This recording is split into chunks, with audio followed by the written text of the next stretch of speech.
ask you about this news that Speaker McCarthy has formally launched an impeachment or has said he's going to. Oh my God, really? Oh my gosh, it's devastating. Ooh, don't do it. Please don't do it. Oh no. So we gotta run back to the office, but All right, folks, we got an emergency video for you here today because we have breaking news as of just a couple hours ago. Kevin McCarthy and the House GOP have officially launched an impeachment inquiry into Joe Biden. And to tell you the truth, folks, I am shocked. I am pleasantly surprised that for once, the Republican Party is taking the first steps into actually maybe doing something. Okay? You know, I've been beaten down for so long. I'm so used to just watching the GOP do nothing besides virtue signal on Fox News, besides doing these stupid hearings where Ted Cruz gets his go-off moment. Look, he really owned the liberals on that one, and it results in absolutely nothing of substance, nothing of action, nothing of policy. And for once, I do have to say I'm pleasantly surprised that the House GOP is at least taking the first steps, the first seeds of action. Now, at the same time, should we hold our horses there? Absolutely, because this is not an official impeachment vote, and whether or not they're going to do that is a whole different thing. But, you know, it's a process. I'll be a little bit patient and give credit where it's due that for once, I'm glad to see some Republicans, even some establishment Republicans that I've been very skeptical of, Kevin McCarthy, not the biggest fan there, at least maybe looking like they're actually going to do something. And in a second here, I want to address the dialogue around this impeachment inquiry, because I'm sure there's a lot of people, especially viewers of this channel, who will say, well, Vince, it's good that we're having this conversation, but why? Isn't it kind of a waste of time? Obviously, they're not going to convict Joe Biden. And even if they did somehow remove him from office, that would just mean President Kamala Harris. Is that what you want? No, absolutely not. But I do want to explain in a second why I actually do support impeaching Joe Biden, why I do believe it is good, effective, strategic politics.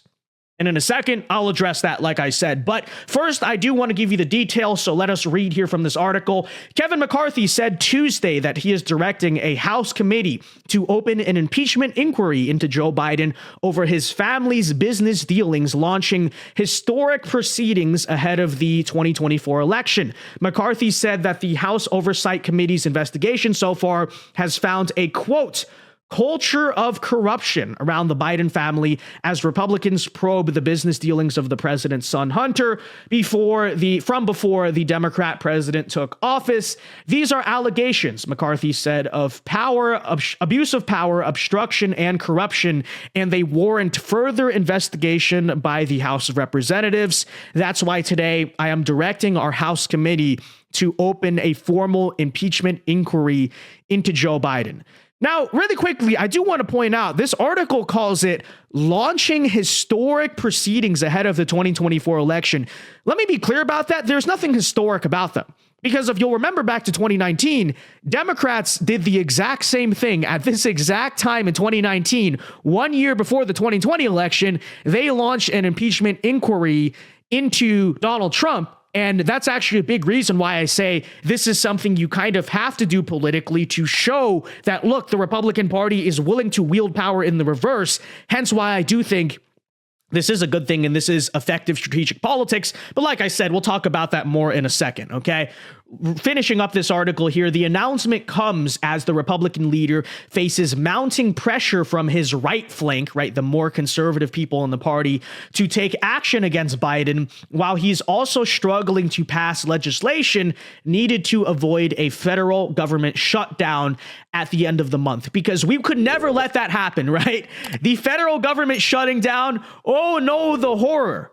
The horror. They can't pass new laws to destroy the country and create new bureaucracies. They can't pass more omnibus bills that send billions of taxpayer dollars to Ukraine and another $500 million to stupid bureaucracies that just destroy the country and suck up more of your tax dollars.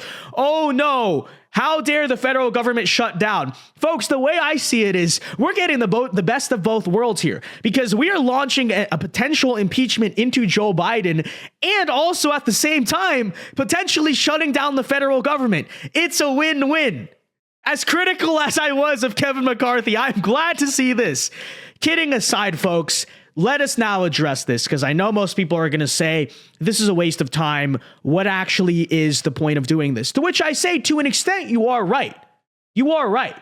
Obviously, we're not going to convict Joe Biden. Obviously, we're not going to remove him from office. And frankly, because most of the viewers of this channel are already pretty conservative, I'm not even going to go the rabbit hole of the reasons why we need to impeach Joe Biden. Hey, look, he did corruption, this, that, Hunter Biden. We already know the story. I'm going to talk here today about why it is effective political strategy to do this and hopefully go through with impeaching Biden. Because the people who say it's useless, it's a waste of time. Some people may even argue that it's bad for Republicans politically because it makes us look like the petty ones. It makes us look like the ones who are, using power in a partisan political way. Let me tell you why fundamentally you are wrong and this is a good idea. 3 main reasons I bring up why we should impeach Biden from the strategic perspective, besides the moral part, besides the fact that it's just the right thing to do. Okay, number 1. It scandalizes Biden in the eyes of the American public. And to a second, I'll add number 2 here. It forces the mainstream national conversation to address the very real corruption around the Biden family and all of his scandals and all that different stuff, which has not been done so far. And that's what I think people need to understand. As much as you may be familiar with the Hunter Biden stuff because conservatives talk about it all the time and Fox News talks about it all the time, it's important to acknowledge that if you kind of ask your average independent moderate American, they're not going to know any of this stuff. They probably still barely know about the Hunter Biden laptop because, again, liberal media and mainstream media, besides Fox to a large degree, haven't even talked about this stuff. And bringing this all to the forefront of national conversation, again, like I said, forces the mainstream to pay attention to the Biden scandals. And inevitably, it is going to scandalize Biden in the eyes of the public because the Biden corruption stuff is something that a lot of people are not super familiar with. Now, most Americans do implicitly understand that Joe Biden is old and haggard and barely alive, but the perception that a lot of people have of him, right, is, yeah, he's tired and old and probably has dementia, but he's not really a bad guy. He doesn't really have a whole lot of scandals, largely because they're ignorant. Because why? This has not been a national conversation, a very mainstream one so far. It's just been a few Fox News segments here and there. Like I said, this will scandalize Biden in the eyes of people nationally.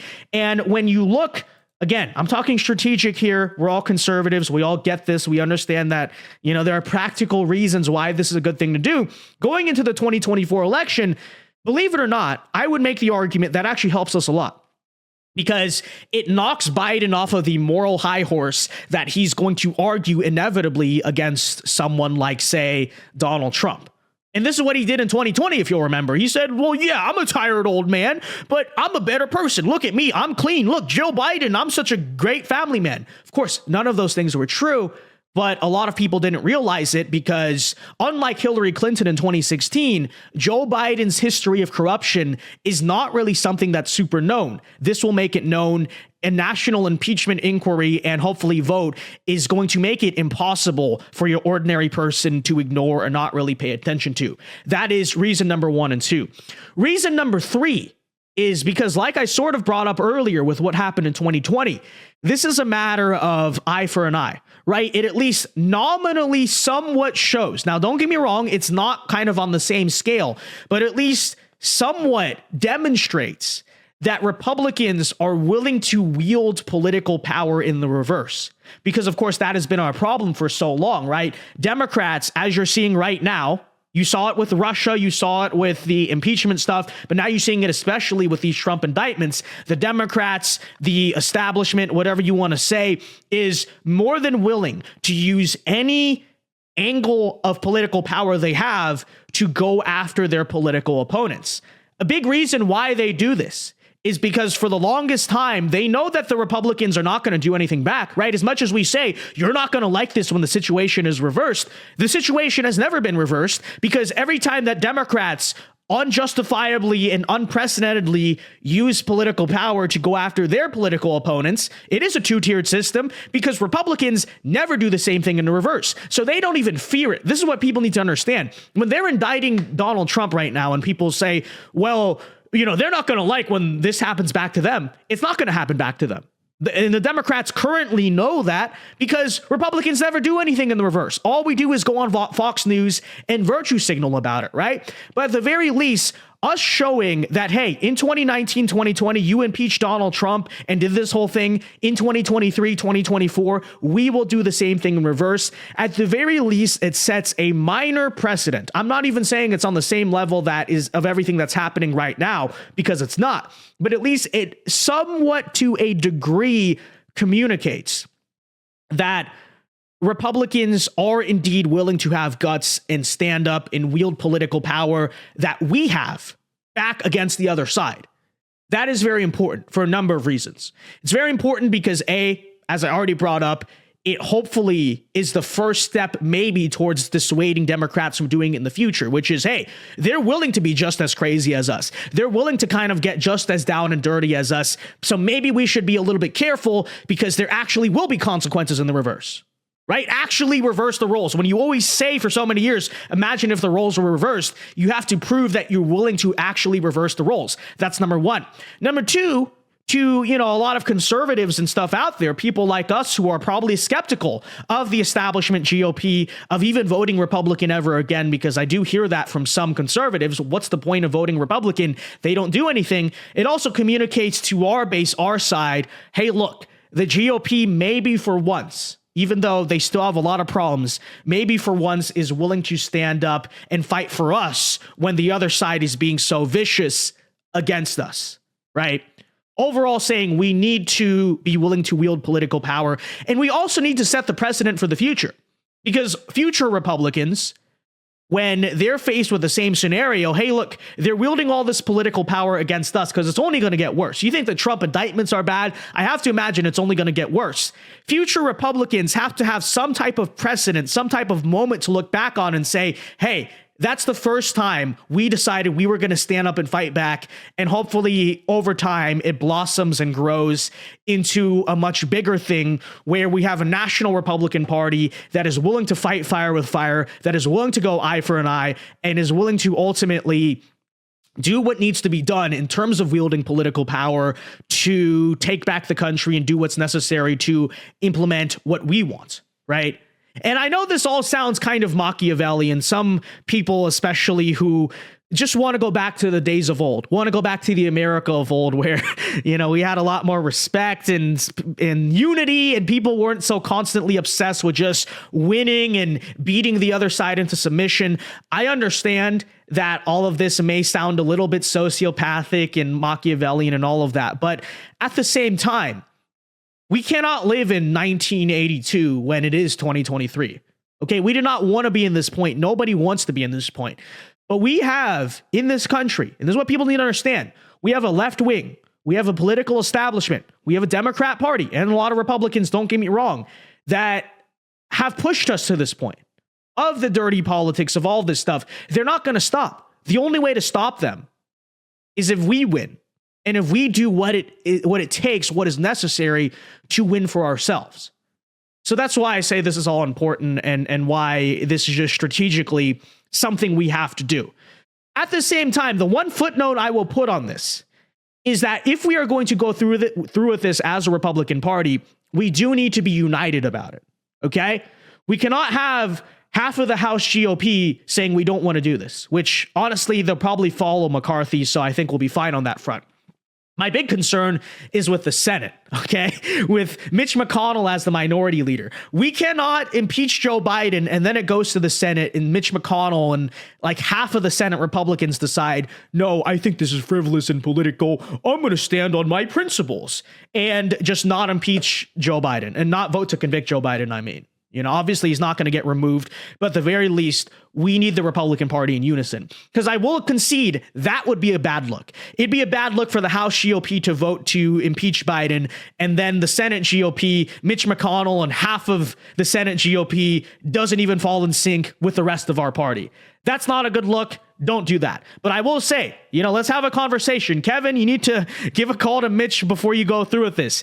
If Mitch McConnell is willing to get on board and willing to get most Republicans on board, besides maybe say your Mitt Romney or your Susan Collins, hopefully you get them on board still anyway, then in that case, I would say, yes, this is good politics. This is a good idea. With that said, folks, let me know what you think in the comment section down below. Do you agree with me? Do you agree with my assessment that, look, we need to be willing to use power back and this is the great way to start doing that? Or do you think I'm wrong? Do you think this is a waste of time? Do you think this will hurt us in the 2024 election? Like I said, I actually think it'll help because it'll kind of scandalize Biden in a way he hasn't been drugged through the mud before. But like I said, let me know in the comment section down below. And until next time, folks, be sure to leave a like on the video, subscribe if you are new, and until next time, Alpha Moves Only, God bless, have a very good day, and peace.